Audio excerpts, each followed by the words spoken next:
Welcome to the Growth Through Adversity podcast, where men are forged, not coddled. Here we dive deep into the path of true transformation in pursuit of physical, mental, spiritual, and temporal growth. We talk training, nutrition, business, mindset, and spirituality. We embrace strength and we loathe ease. We reject weakness in every form and cultivate power, the will to power itself. This is the rebirth of modern man. Raw masculinity, tempered by reason, virtue, and right action, because nothing of value is earned without sacrifice. Let's begin our apotheosis together.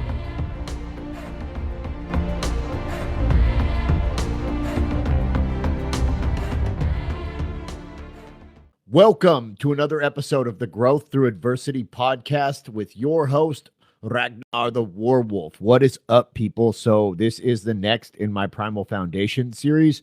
So I am going to put these together as a YouTube series. Eventually, it'll probably be a private playlist. But for now, we're just working our way through them. We've made it through all the nutritional foundations, and now we're going to start talking about training foundations. And number one, what I want to go through here is training splits and how to put a workout program together. So we're not really going to talk about like exercise selection, which exercises to do in your program, but we're going to talk about how to structure a program for maximal efficiency. So we're going to talk about volume, we're going to talk about intensity, and we're going to talk about different splits. Now, for you guys that don't know, a split is just how we spread our volume out over the week. Some common ones are upper, lower. You're doing an upper body day, a lower body day, repeat, so forth. Full body, maybe 3 times a week. Push, pull, legs. So there's all different kinds of splits, and this is how we're just going to organize our training over the week. So we're not just going into the gym, grab ass and lost, not knowing what the fuck to do. So we're organized, we're structured, and we're getting maximal return on the time spent in the gym. So the split is your framework. The goal is always progressive overload and hitting enough weekly volume to force your body to adapt. The split is the framework that's going to make that happen. So it really doesn't matter whether you train 3 days a week or 6 days a week. What really matters is total aggregate volume spread out over the week has to be aligned with your goals. And we're going to talk about that. So you can do less for more days or you can do more for less days. But really what matters is getting the right amount of volume to where it's not too little volume to give your body the stimulus it needs to adapt, or so much volume that you can't recover from it. That's what we call junk volume. And generally, people are doing one of those two things, and it's why they're just staying stuck, staying plateaued, not really making progress, not seeing changes in their strength or in their body, is because they're either not doing enough or they're doing too much, and their body can't recover from it. So I'm going to help you avoid those two. I'm going to help you avoid those two mistakes that I see all the time. So number one, let's talk about training splits.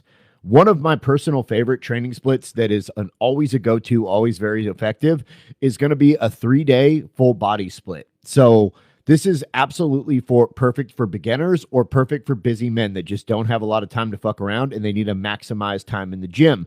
It being full body, you can rest very little between sets because you can organize it to where you go from one muscle group to a very different muscle group. You can superset stuff together and you can really maximize your time efficiency.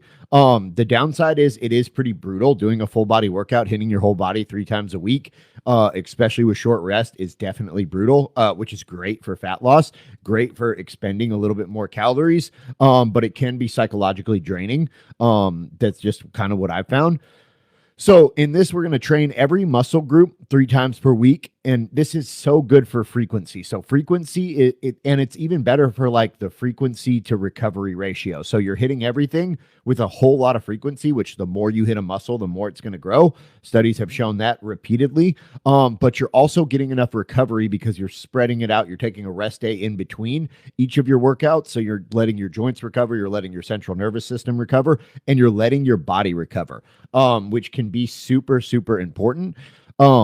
So like I said, it's easy to recover from, and it's limited volume per each session. This would be something like Monday, Wednesday, Friday, full body split. Now, kind of like the next step up from there is going to be an upper lower full body split. So it's going to be very similar. You're going to do an upper body day where you hit basically all of your upper body, your chest, your shoulders, your arms, your back, and then you're going to do a lower body day where you hit your legs, your quadriceps, your hamstrings, your glutes, and your calves. And then you're going to do a day where you hit both, so you can hit some of the little accessory movements that you missed, things like lateral delts, rear delts, some of the weird little movements that you might have missed in there, and just make sure you're getting enough volume and you're getting enough frequency to grow. I really, really like the 3-day upper lower. It's currently what I'm using myself. It's a great split between being able to spread stuff out really good, being able to recover from that stuff, but also saving yourself some time every week. That's not going to happen with the 4 or 5 day splits. So moving on, the next kind of progression from the 3-day upper lower is going to be the 4-day upper lower. Now, this is probably for like the ratio of the most return, most ROI. So you're going to get the best results with a split like this.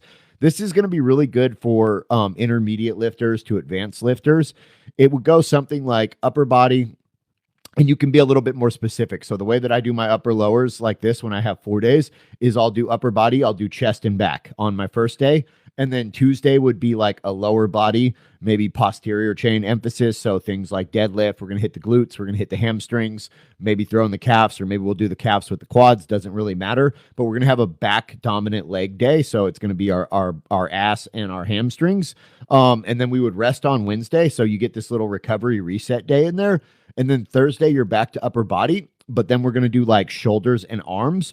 So again, you have a lot more time spread out throughout the week, so you can work in more volume and you can do it more intelligently. And then Friday is going to be like quads and calves, right? So you're able to really emphasize and specialize on all of these body parts, but you're also able to get enough frequency where they're getting trained multiple times a week. And it's just an excellent split. It's a great balance between frequency and recovery. And again, I think like this is going to be super optimal, and this is going to get you like absolutely the best results. The trade-off is it's going to cost you more time. It's going to be slightly longer sessions, and it's going to be 4 days in the gym versus 3 days in the gym for only really a marginal, really a marginal improvement from a 3-day split if you're working your ass off on those 3-day splits. So another one that is pretty popular, or that I kind of like too, if you insist on doing 5 days a week, this is going to be for advanced lifters who just love being in the gym and love training. It's going to be a 5-day push-pull legs or an upper body, lower body arms split. So the way that would work, it would be push-pull legs, day off, push-pull legs. So it would come out 5-6 days a week, depending on how the week was split. And then the upper lower would be Mondays upper, Tuesdays lower, Wednesdays arms, Thursdays upper, Fridays lower. And again, spread out kind of like we did the other 4-day split, but we would just consolidate all the arm work to that Wednesday. So again, this is going to get you a lot more. This is going to make you able to do all the volume you need to do, maybe work on the top end of volume. It's going to be able to throw in a lot of different variety, use a lot of different exercises that you wouldn't normally be able to use. The downsides are recovery can become critical. You must manage fatigue. You must manage stress in your outside life. And there's also a really high time demand. So being in the gym 5 days a week isn't really conducive to my schedule personally right now. And a lot of the guys I work with have got careers, they've got families, they've got a lot of shit going on, and it's hard to get there 3 days a week. So thinking about 5 days a week just isn't really ideal. And then one of my least favorites, I think it overdoes it, but I'll throw it out there, is the 6-day push-pull legs. So you're just doing the push-pull legs twice a week. So it would be like Monday through Wednesday, maybe Thursday off, and then Friday through Sunday. This is if everything is perfect. If your sleep's perfect, if your nutrition's perfect, if your recovery's perfect. And this would be maybe more for like people that are prepping for a contest or are like, training for actually really training for something rather than just the recreational lifter. This is, or the health-based lifter. This is generally way overkill in my opinion, but some people like it. Overtraining and overreaching is definitely a risk here if the diet and the recovery aren't dialed in. So you can't fuck around on this. 6 days in the gym, your body's getting very minimal rest. And even more than that, it's 6 days lifting. So you're going to be doing a lot of damage to connective tissues that take a lot longer to heal. So how your program's put together and your programming has to be super gang tight, or you're going to end up with bicep tendonitis. You're going to end up with some kind of tendonitis or overuse injury, which sucks.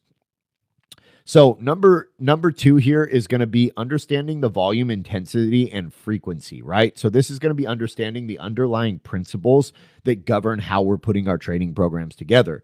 So volume is in simplicity is it is sets times reps times weight. That is your total volume. So an easier way to calculate volume is in sets per week, right? And you're also thinking about working sets, not really your warm-up sets. So that's something you got to bear in mind. So for hypertrophy or muscle growth, what we generally want to aim for is somewhere in the 10 to 15 hard sets per muscle group per week. So these are your working sets, not your little fucking warm-up sets with 93 pounds on the bench press. These are your actual working sets where you're actually grinding, or your walk-up sets. Your walk-up sets will count in this too because they're giving you stimulus. So an example would be, so we're going to look at it, and this is how I build programs for you guys. I'm going to look at chest. I'm going to say, okay, how do I get to between 10 and 15? First, I'm going to decide how new they are. If they're brand new to lifting, I'm probably going to target around 5 sets per week to start, and then we're going to taper up to 10 over time. But if you're in that kind of intermediate phase where you can kind of push your body pretty hard, you know the basic movement patterns, your body's broken in, then you're going to shoot for that 10 to 15 mark of hard sets per week. So we're going to look at something like 3 working sets of bench, 3 working sets of incline bench, 3 working sets of fly. So that gives us 9 sets right there. All we need to do is stack in a couple more chest sets there, and we're at that. And we're at that between 10 to 15 working sets per week. Now, you saw what else I did there. So is I spread that out over the course of the training day. So maybe one training day, we're going to do a bench press. The next training day, we're going to do an incline press and our flies. Maybe we'll do a bench press and a chest press on Monday, and maybe it'll be incline press and flies on Wednesday. So we're spreading that volume out over the week so that we can recover from it a little bit better. Frequency. Frequency describes how often you hit a muscle on a weekly basis. So what studies have found is that two times a week is truly ideal for most. This is a sweet spot. 1 time a week isn't enough.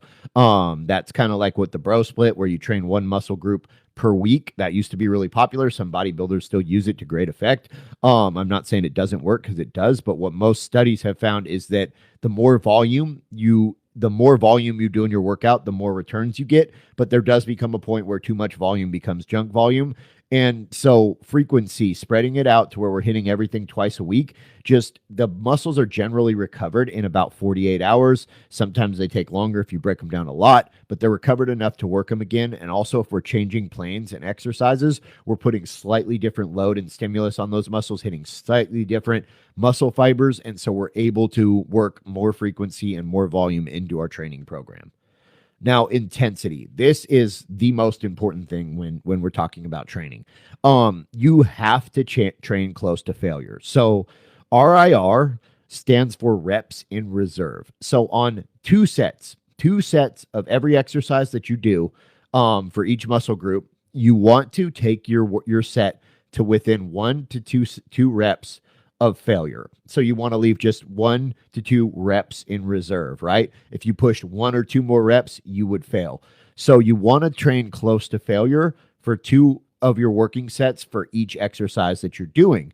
So if you can do 10 reps, going leaving 1 to 2 reps in reserve, you would do 8 or 9. So you wouldn't go 10 reps, you would fail. You're going to push to 9. And that 9th rep is going to be like, it's going to freeze halfway up, and you're going to be shaken, and you're going to have to push through it. That's how your last rep should look on at least 2 sets per every exercise that you do throughout the week. It's so much more important than just doing a ton of sets that are just like garbage sets just for the number. I would rather do, honestly, I program for my clients very regularly, just 2 sets. And like after they're warmed up, it's like, okay, all the other exercises after that, it's just 2 sets. And I want you to push yourself as close to failure as humanly possible without actually going all the way to failure. So you don't need to kill yourself every set. You do need to warm up very good, but you really, really have to push that intensity for at least 2 of your sets per every exercise that you do. So again, training like this, your workouts can be shorter, but they have to be very high intensity, and this is going to help you maximize your progress. training close to failure is what really makes muscles grow. That's just the truth. That is the stimulus, that is the overload that tells your muscles that, hey, you don't have enough fibers, you're not strong enough to move this weight. We're pushing really close to a point where you can't do it. And so your body overcompensates by growing more muscle tissue, by starting a cascade effect that's of hormonal signaling that teaches your body to use the protein you're taking in to build new muscle tissue. Oh man, people are calling me. That's ridiculous. All right. So cardio and recovery integration. So this is another big question. Cardio is not the enemy of gains. You just want to manage it, right? And I always say recovery mismanagement is the enemy of gains. If you're not recovering properly from your workouts, if you're not getting enough rest, if you're not eating the right foods, eating enough protein, like that's what's gonna kill your gains. For like strictly body composition, if you're just trying to build muscle, burn fat, I have found that 2 to 4 moderate cardio sessions a week, so we're talking 20 to 40 minutes using LISS, so low intensity, steady state cardio, think incline walking on a treadmill, is going to support your recovery, not crush it, and it's going to help just up your metabolic load a little bit to kind of increase the amount of fat that you're burning on a day-to-day basis. Now, with that being said, it's obviously not the only form of cardio. There's high-intensity intervals cardio. There's all kinds of different cardio. But for just strictly physique reasons and for just strictly growing as much muscle as possible and burning fat in the process, LISS is going to be your best friend.